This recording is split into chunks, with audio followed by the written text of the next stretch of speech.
Hi hello ಎಲ್ರಿಗೂ ನಮಸ್ಕಾರ. Welcome back to my YouTube channel. So Saturday morning ಅಂದರೆ ಶನಿವಾರ ದಿವಸದ ಬ್ಲಾಗ್ನ ಇವತ್ತು ಅಪ್ಲೋಡ್ ಮಾಡ್ತಾ ಇದ್ದೀನಿ. ಇನ್ನು ವಿಡಿಯೋ ಹೊಸದಾಗಿ ನೋಡ್ತಿರೋರು ಇನ್ನೂ ಕೂಡ ಸಬ್ಸ್ಕ್ರೈಬ್ ಆಗಿಲ್ಲ ಅಂದರೆ ಪ್ಲೀಸ್ ಸಬ್ಸ್ಕ್ರೈಬ್ ಮಾಡ್ಕೊಂಡು ನೋಡಿ. ಹಾಗೆ ಈ ಬ್ಲಾಗ್ ನಿಮ್ಗೆ ಏನಾರ ಇಷ್ಟ ಆಯಿತು ಅಂತಂದರೆ ಲೈಕ್ ಮಾಡಿ. ಸೊ ದೇವಸ್ಥಾನಕ್ಕೆ ಹೋಗೋಣ ಅಂತ ಹೊರಟಿರೋದು. ಹಾಗೆಯೇ ಬೆಳಗ್ಗೆನೇ ಎದ್ದು ಎಲ್ಲ ಕೆಲಸನೂ ಮುಗಿಸಿ ದೇವ್ರ ದೀಪ ಹಚ್ಚಿ ಪೂಜೆ ಮಾಡಿ ವಾರದ ದಿವಸ ಆಗಿರೋದ್ರಿಂದ ಎಲ್ಲ ಮುಗಿಸ್ಕೊಂಡೆ. ಅದಾದಮೇಲೆ ರೆಡಿಯಾಗಿ ನಾವು ಹೊರಟಿದ್ದು ಶನೀಶ್ವರ ಸ್ವಾಮಿ ದೇವಸ್ಥಾನಕ್ಕೆ. ನಮ್ಮ ಮನೆ ಹತ್ರನೇ ಇದೆ. ಅಂದರೆ ಎವ್ರಿ ಇಯರ್ ಪ್ರತಿ ವರ್ಷವೂ ನಮ್ಮ ತಾತ ಅಂತಂದರೆ ನಮ್ಮ ಅಮ್ಮ ಅವರ ಅಪ್ಪ ಆವಾಗಿಂದನೂ ನಡ್ಸ್ಕೊಂಬಂದಿರೋದು ದೇವಸ್ಥಾನಕ್ಕೆ ಅನ್ನದಾನ ಏರ್ಪಡಿಸ್ಕೊಂಡು ಬಂದಿರೋ 500 ಜನದಿಂದ ಸ್ಟಾರ್ಟ್ ಆಗಿರೋದು ಆವಾಗಿನ ಕಾಲದಲ್ಲಿ. ಇವಾಗ ಒಂದು 5,000 ಜನದವರೆಗೂ, ಅಂದರೆ ಜನಸಂಖ್ಯೆ ಜಾಸ್ತಿ ಆಗಿರೋದ್ರಿಂದ ಜನಗಳು ಸೇರೋದ್ರಿಂದ 5,000 ಜನರಿಗೂ ಬಂದು ನಿಂತಿದೆ. ಸೊ ಎವ್ರಿ ಇಯರ್ ಇಲ್ಲಿ ಮಾಡ್ತಾರೆ, ಅಂದರೆ ಅನ್ನದಾನ ಏರ್ಪಡಿಸ್ತಾರೆ. ಶನೇಶ್ವರ ಸ್ವಾಮಿಗೆ ಅಂದರೆ ಮೊರೆ ಬಿದ್ದಿರೋ ದೇವರು ಅಂತ ಅಂದ್ಬಿಟ್ಟು. ಹಾಗೆಯೇ ಈ ದೇವಸ್ಥಾನ ಕಟ್ಟಿರೋದೇ ಆಗಲಿ, ಕುಂಭಾಭಿಷೇಕ ಮಾಡಿರೋದೇ ಆಗಲಿ, ಇದೆಲ್ಲ ನಮ್ಮ ದೊಡ್ಡ ಮಾವ ಅಂದರೆ ನಮ್ಮಮ್ಮ ಅವರ ದೊಡ್ಡ ತಮ್ಮ ಸೋದರ ಮಾವ ಮಾಡಿರೋದು. ಸೊ ತಾತನ ಮನೆ ಕಡೆಯಿಂದ ಪ್ರತಿ ವರ್ಷವೂ ಅನ್ನದಾನ ಏರ್ಪಡಿಸ್ತಾರೆ. ಸೊ ಅದನ್ನು ಈಗಲೂ ಕೂಡ, ಅಂದರೆ ಇವಾಗ ನಮ್ಮ ಮಾವ ಇಲ್ಲ, ಸೊ ನಮ್ಮ ಅತ್ತೆ ಅವ್ರ ಮಕ್ಕಳು ಎಲ್ಲ ನಡ್ಸ್ಕೊಂಡು ಬರ್ತಾ ಇದ್ದಾರೆ. ನಾನು ಬರೋ ಅಷ್ಟರಲ್ಲಿ ನಮ್ಮಮ್ಮ ಹಾಗೆ ನಮ್ಮ ಚಿಕ್ಕಮ್ಮನ ಮಕ್ಕಳು, ಹಾಗೆಯೇ ಈ ಪಾಪು ಬಂದು ನಮ್ಮ ಮಾವರ ಮೊಮ್ಮಗ 1 ಇಯರ್ ಆಗಿದೆ ಅವನಿಗೆ. ಸೊ ಸ್ಪೆಷಲ್ ಏನಪ್ಪ ಅಂತಂದರೆ ಆವತ್ತಿನ ದಿವಸನೇ ಒಂದು ಹುಟ್ಟಿದಬ್ಬ, ಫಸ್ಟ್ ಇಯರ್ದು ಒಂದು ಮೊದಲನೇ ವರ್ಷದ ಹುಟ್ಟಿದಬ್ಬ ಇರೋದ್ರಿಂದ ಅವ್ರಿಗೆ ಒಂಥರ ಸ್ಪೆಷಲ್ ಆಗೇ ಇತ್ತು. ಅವ್ರಿಗೆ ಅಂತಲ್ಲ, ನಮಗೂ ಕೂಡ 1 ವರ್ಷ ತುಂಬಿತ್ತು ಅವನಿಗೆ. ಸೊ ಸ್ವಾಮಿಗೆ ನಾನು ಬರೋ ಅಷ್ಟರಲ್ಲೆಲ್ಲ ಅಭಿಷೇಕ ಮಾಡ್ತಾಯಿದ್ರು.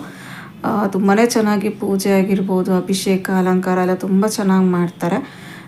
ಹಾಗೆಯೇ ನಾನು 10th ಸ್ಟ್ಯಾಂಡರ್ಡ್ ಇದ್ದಾಗ ಈ ದೇವಸ್ಥಾನ ಕಟ್ಟಿಸಿ ಕುಂಭಾಭಿಷೇಕ ಮಾಡಿದ್ದು ಈಗಲೂ ಕೂಡ ನನಗೆ ಚೆನ್ನಾಗಿ ನೆನಪಿದೆ. ಬೆಳಿಗ್ಗೆಯಿಂದನೇ ಪೂಜೆಗಳು ಅಂದರೆ ಹೋಮಗಳೆಲ್ಲ ಮಾಡಿ ಮುಗಿಸ್ಕೊಂಡಿರ್ತಾರೆ. ಪ್ರತಿ ವರ್ಷ ನಾವು ಮಧ್ಯಾಹ್ನ ಆಗುತ್ತೆ ಬರೋ ಅಷ್ಟರಲ್ಲಿ 11 ಗಂಟೆ 10:30 9 ಗಂಟೆ ಮೇಲೇ ಬರೋದಕ್ಕಾಗೋದು, ಅಷ್ಟರೆಲ್ಲ ಹೋಮ ಎಲ್ಲ ಮುಗ್ದಿರುತ್ತೆ. ಅದಾದಮೇಲೆ ನಾವು ಜಾಯ್ನ್ ಆಗ್ತೀವಿ. ಹಾಗೆ ನಮ್ಮ ಅವ್ರ ಮನೆ ಕಡೆ ಅಂದರೆ ನಮ್ಮ ಅತ್ತೆಯವರೆಲ್ಲ ಬಂದಿರ್ತಾರೆ. ಶನೇಶ್ವರ ಸ್ವಾಮಿಗೆ ನೋಡ್ತಿರ್ಬೋದು, ಅಭಿಷೇಕಗಳೆಲ್ಲ ತುಂಬಾ ಚೆನ್ನಾಗಿ ಮಾಡಿದ್ದಾರೆ. ಹಾಗೆ ಅಲಂಕಾರ ಅಂತೂ ತುಂಬಾ ಚೆನ್ನಾಗಿ ಮಾಡಿದರು. ಸೊ ಇದು ಹೇಗೆ ಅಂತಂದರೆ ವರ್ಷ ಅಂದರೆ ನೋಡಿ 500 ಜನದಿಂದ ಸ್ಟಾರ್ಟ್ ಮಾಡಿದಂತೆ ನಮ್ಮಮ್ಮ ಹೇಳೋರು. ಆವಾಗ ಅಡುಗೆ ಮಾಡೋದ್ರಿಂದ ಎಲ್ಲ ಅಲ್ಲಲ್ಲೇ ಜನ ಇರೋರೆಲ್ಲ ಸೇರಿಕೊಂಡು ಅಡುಗೆ ಮಾಡೋದು, ಅಲ್ಲಿ ಬರೋಂಥ ಜನಕ್ಕೆ ಪ್ರಸಾದ ಥರ ಕೊಡೋದೆಲ್ಲ ಮಾಡ್ತಿದ್ರು. ಅದಿವಾಗ ಅನ್ನದಾನ ಏರ್ಪಡಿಸೋ ಅಷ್ಟು ಅವಾಗಿಂದನೂ ಮಾಡ್ಕೊಂಬಂದಿದ್ದಾರೆ. ಅವಾಗೆಲ್ಲ 2,000 3,000 ಜನ ಇತ್ತು. ಇವಾಗ ನಿಯರ್ಲಿ ಒಂದು 5,000 ಜನಕ್ಕೆ ಅನ್ನದಾನ ಮಾಡೋ ಅಷ್ಟು ಆಗಿದೆ. ಸೊ ಎಷ್ಟು ಚೆನ್ನಾಗಿ ಮಾಡ್ತಿದ್ದಾರೆ ನೋಡಿ. ಒಂದು ಕಡೆ ಅರಿಶಿನ, ಒಂದು ಕಡೆ ಕುಂಕುಮ, ತುಂಬಾ ಚೆನ್ನಾಗಿ ಕಾಣಿಸ್ತಿತ್ತು ನೋಡೋದಕ್ಕಂತೂ. ಅಭಿಷೇಕ ಕಣ್ಣು ತುಂಬಿಕೊಂಡು ಅದಾದಮೇಲೆ ಅಲಂಕಾರ ಮಾಡೋದಕ್ಕೇ ಒಂದು ಸ್ವಲ್ಪ ಲೇಟ್ ಆಯಿತು. ಅಲಂಕಾರ ತುಂಬ ಚೆನ್ನಾಗಿ ಬಂದಿತ್ತು, ಆದರೆ ಆಲ್ಮೋಸ್ಟ್ ಒಂದು 2 ಗಂಟೆ ಆಗೋಯಿತು ಅಲಂಕಾರ ಮಾಡೋ ಅಷ್ಟರಲ್ಲಿ. ಅದೊಂದು ಸ್ವಲ್ಪ ಲೇಟ್ ಮಾಡಿದ್ರು, ಬಟ್ ಅಲಂಕಾರ ಅಂತೂ ತುಂಬಾ ಚೆನ್ನಾಗಿ ಮಾಡಿದರು. ಅದಾದಮೇಲೆ ನೈವೇದ್ಯ ಸ್ವಾಮಿಗೆಲ್ಲ ಅರ್ಪಿಸಿ ಆಮೇಲೆ ಮಾಡಿರೋಂಥ ಪ್ರಸಾದನ ಭಕ್ತಾದಿಗಳಿಗೆ ಹಂಚ್ತಾರೆ. ಮಧ್ಯಾಹ್ನ ಕೂಡ ಅನ್ನ ಪ್ರಸಾದ ಇರುತ್ತೆ. ಹಾಗೆ ಸಂಜೆಗೆ ತುಂಬ ಸಖತ್ ಗ್ರ್ಯಾಂಡಾಗಿ ಮಾಡ್ತಾರೆ. ಅಷ್ಟು ಜನಕ್ಕೆ ಸೇರುವಂಥ ಅಷ್ಟು ಜನಕ್ಕೆ ಅನ್ನ ಪ್ರಸಾದ ಇರುತ್ತೆ.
ಶಾಂತ ಶನೇಶ್ವರ ಸ್ವಾಮಿಯ ಶಾಂತ ಶನೇಶ್ವರ ವಿಜಯ ಶನೇಶ್ವರ ಸ್ವಾಮಿಯ ವಿಜಯ ಶನೇಶ್ವರ ವಿಜಯ ಶನೇಶ್ವರ ಸ್ವಾಮಿ ವಿಜಯ ಶನೇಶ್ವರ ವಿಜಯ ಶನೇಶ್ವರ ಸ್ವಾಮಿ ವಿಜಯ ಶನೇಶ್ವರ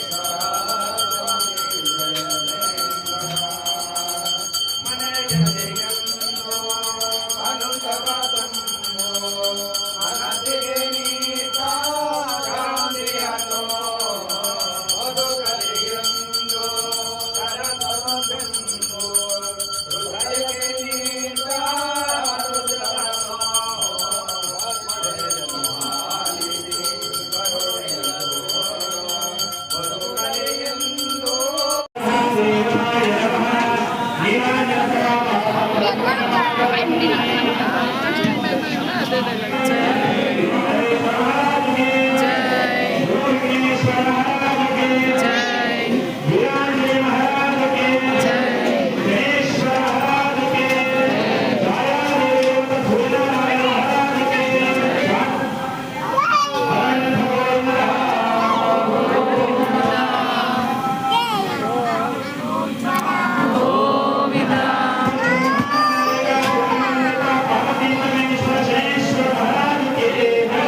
ಅಭಿಷೇಕ ಹಾಗೆ ಮಹಾಮಂಗಳಾರತಿ ಪೂಜೆ ಎಲ್ಲ ಮಾಡಿದ್ಮೇಲೆ ಪಂಚಾಮೃತ ಮತ್ತು ತೀರ್ಥ ಎಲ್ಲ ತೊಗೊಂಡು ಅದಾದಮೇಲೆ ಅನ್ನಪ್ರಸಾದ ಕೊಡ್ತಿದ್ರಲ್ಲ, ಸೊ ಅದನ್ನು ಕೂಡ ತೊಗೊಂಡು ಎಲ್ಲರೂ ಕೂಡ ಒಟ್ಟಿಗೆ ಕೂತ್ಕೊಂಡು ತಿಂದ್ವಿ.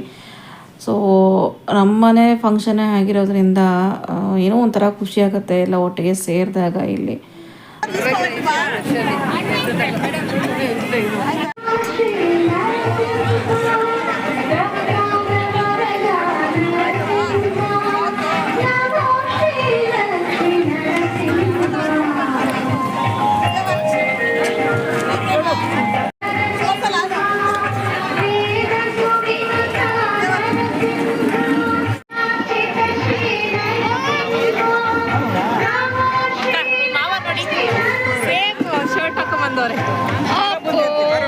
ಹ್ಯಾಪಿ ಬರ್ಡೇ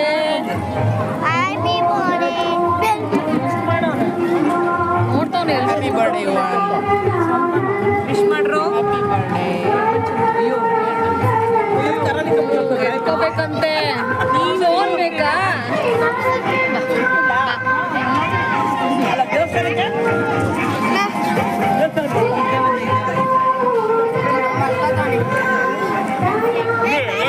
ಫೋನ್ ಬೇಕಂತೆ. ಯಾರು ಬೇಕು? ಏನ್ ಬೇಕಪ್ಪ? ಫೋನ್ ಬೇಕಾ? ನೋಡಿ ನಿನ್ನ ನೋಡಿ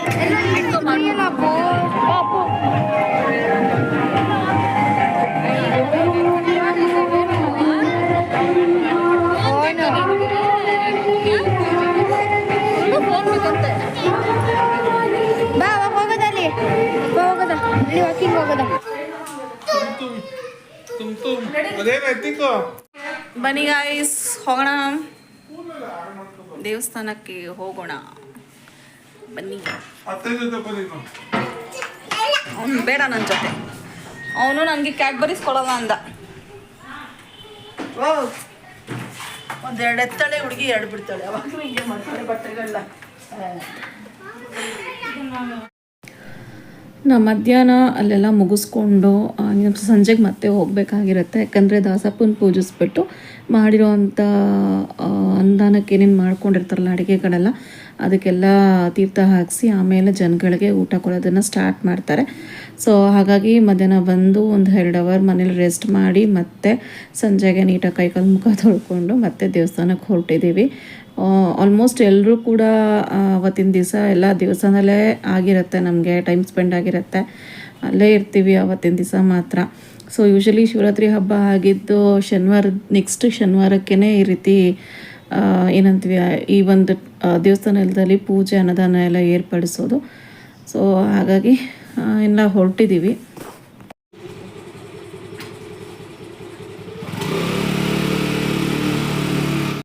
ಬೆಟ್ಟಕ್ಕೆ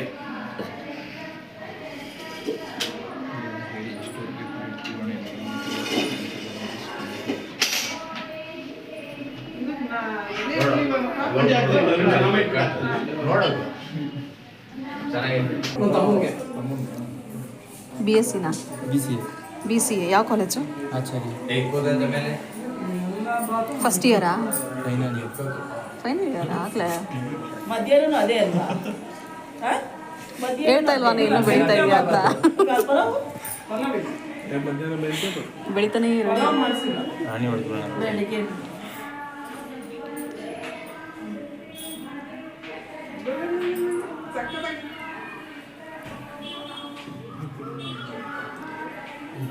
ಸೂಪರ್ ಆಗಿದೆ.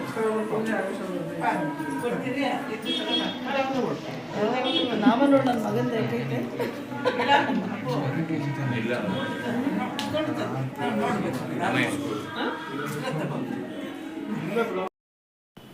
ಸಂಜೆ ನಾವು ಬರೋ ಅಷ್ಟರಲ್ಲಿ ಆಲ್ರೆಡಿ ದಾಸಪ್ಪ ಬಂದು ದೇವ್ರದೆಲ್ಲ ಇಟ್ಟು ಎಲ್ಲ ರೆಡಿ ಮಾಡ್ಕೊಂಡಿದ್ರು, ಪೂಜೆಗೆ ಏನೇನು ಬೇಕೆಲ್ಲ ರೆಡಿ ಮಾಡ್ಕೊಂಡಿದ್ರು. ಸೊ ಇನ್ನು ಮಾಡಿರೋವಂಥ ಪ್ರಸಾದ ಎಲ್ಲ ನೈವೇದ್ಯ ಇಟ್ಟರು. ಹಾಗೆಯೇ ಬರೋರಿಗೆಲ್ಲ ಅಂದರೆ ಬಂದಿರೋರಿಗೆಲ್ಲ ನಾಮ ಇರ್ತಾರೆ, ದೇವ್ರ ನಾಮ. ಮಾಡಿರೋವಂಥ ಪ್ರಸಾದ ಎಲ್ಲ ದೇವರಿಗೆ ಎಡೆ ಇಟ್ಬಿಟ್ಟು ದಾಸಪ್ಪನ ಪೂಜಿಸ್ತಾರೆ. ಅದಾದಮೇಲೆ ತೀರ್ಥ ಹಾಕಿ ಅನ್ನದಾನನ ಏರ್ಪಡಿಸೋದು. ಸೊ ದಾಸಪ್ಪನ ಪೂಜಿಸೋದಕ್ಕೆ ಮುಂಚೆ ಎಲ್ಲರಿಗೂ ದಾಸಪ್ಪ ಇರತ್ತಿ ನಾಮ ಎಲ್ಲ ಹಾಕ್ತಾರೆ. ಅದಾದಮೇಲೆ ಮಂಗಳಾರತಿ ಮಾಡಿ ನೈವೇದ್ಯ ಅರ್ಪಿಸ್ತಾರೆ.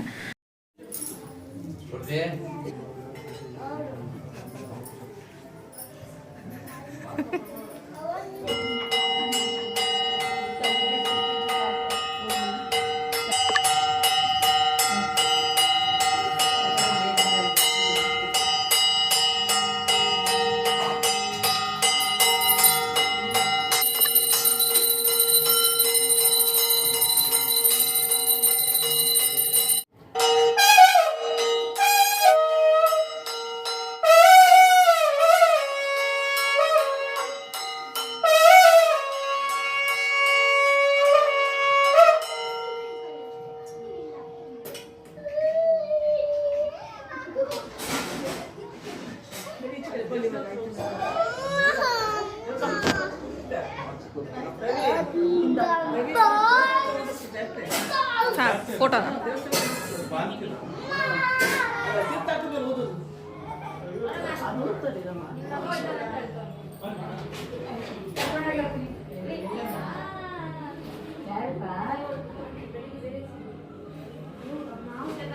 ಯಾಕೆ ಕುತ್ಕೊಂಬಿಟ್ಟೆ?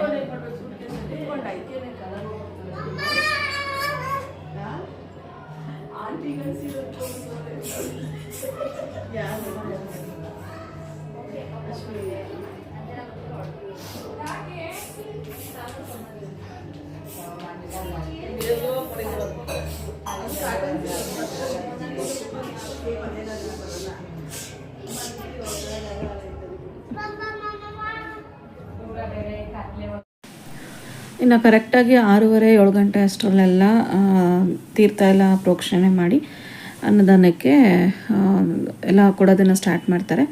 ಸೊ ಜನ ನೋಡ್ತಾ ಇರ್ಬೋದು ಹೆಂಗೆ ಸೇರಿದ್ದಾರೆ ಅಂತ. ನೈಟ್ ಆಗಿರೋದ್ರಿಂದ ದೇವಸ್ಥಾನ ಚೆನ್ನಾಗಿ ಕಾಣಿಸ್ತಾ ಇತ್ತು ಲೈಟ್ ಬೆಳಕಿಗೆಲ್ಲ. ಹಾಗೆ ಜನ ಅಂತೂ ತುಂಬಾ ಸೇರಿದ್ರು. ಇನ್ನು ಅನ್ನದಾನ ಎಲ್ಲ ಸ್ಟಾರ್ಟ್ ಮಾಡಿದ್ರು. ಕರೆಕ್ಟಾಗಿ ಒಂದು 6:45 ಹಿಂಗೆ ಸ್ಟಾರ್ಟ್ ಮಾಡಿದ್ದು.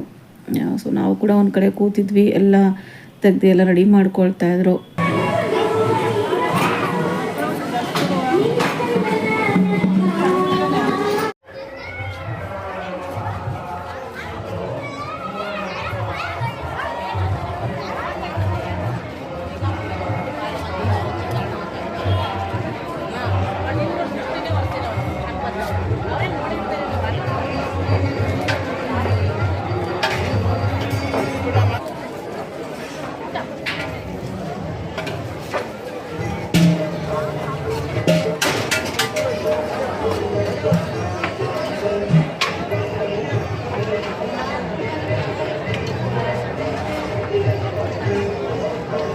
ಮಾಡ್ಕೊಳ್ತೇವೆ.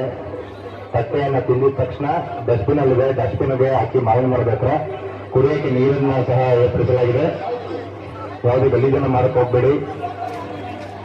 ತಟ್ಟೆ ಲೋಟ ಎಲ್ಲಿಗೆ ಸೇರ್ಬೇಕು ಅಲ್ಲಿ ಮಾತ್ರ ಹಾಕಿ ನಿಧಾನವಾಗಿ ಊಟ ಮಾಡಿ, ಎಷ್ಟು ತುಂಬಷ್ಟು ಊಟ ಮಾಡಿ. ಬಂದು ಮತ್ತೆ ಬಂದು ಕೇಳಿ ಹಾಕ್ತಾರೆ. ಒಂದು ಕಡೆ ಜನಕ್ಕೆಲ್ಲ ಈ ರೀತಿ ಊಟ ಎಲ್ಲ ಬಡಿಸ್ತಾ ಇದ್ದಾರೆ, ಇನ್ನೊಂದು ಕಡೆ ಅದು ಅಪೋಸಿಟ್ ರೋಡ್, ದೇವಸ್ಥಾನದ ಅಪೋಸಿಟ್ ರೋಡಲ್ಲಿ ಡೆಡ್ ಎಂಡ್ ರೋಡ್ ಅದು ಆ್ಯಕ್ಚುಲಿ. ಸೊ ಅಲ್ಲಿ ಫ್ಯಾಮಿಲಿಯವ್ರಿಗೆಲ್ಲ ಅರೇಂಜ್ ಮಾಡಿರ್ತಾರೆ. ಅಲ್ಲಿ ನಾವು ಕೂಡ ಊಟ ಎಲ್ಲ ಮುಗಿಸ್ಕೊಂಡು ಒಂದು ಸ್ವಲ್ಪ ಹೊತ್ತು ಕೂತಿದ್ದು ಒಂದು 9:30 ಅಷ್ಟರಲ್ಲಿ ಮನೆಗೆ ಹೊರಟ್ವಿ. ಸೊ ಕಾರ್ಯಕ್ರಮ ಎಲ್ಲ ತುಂಬಾ ಚೆನ್ನಾಗಾಯಿತು. ಹಾಗೆ ಮಾಡಿರುವಂಥ ಪ್ರಸಾದ ಕೂಡ ಎಲ್ಲ ಕರೆಕ್ಟಾಗಿ ಜನಗಳಿಗೆಲ್ಲ ಹಂಚಿ ಖಾಲಿ ಮಾಡಿದ್ದಾರೆ. ಸೊ ಇದಿಷ್ಟ ಆಗಿತ್ತು ಅವತ್ತಿನ ದಿವಸದ ವ್ಲಾಗ್. ಇನ್ನು ಈ ವ್ಲಾಗ್ ನಿಮ್ಗೆ ಇಷ್ಟ ಆಯಿತು ಅಂತಂದರೆ ಪ್ಲೀಸ್ ಲೈಕ್ ಮಾಡಿ, ಶೇರ್ ಮಾಡಿ, ಹಾಗೆ ಇನ್ನೂ ಕೂಡ ಸಬ್ಸ್ಕ್ರೈಬ್ ಮಾಡ್ತಾ ಇರೋ ಸಬ್ಸ್ಕ್ರೈಬ್ ಮಾಡ್ಕೊಂಡು ನೋಡಿ ಅಂತ ಹೇಳ್ತಾ. So meet in the next vlog. Until then thanks for watching.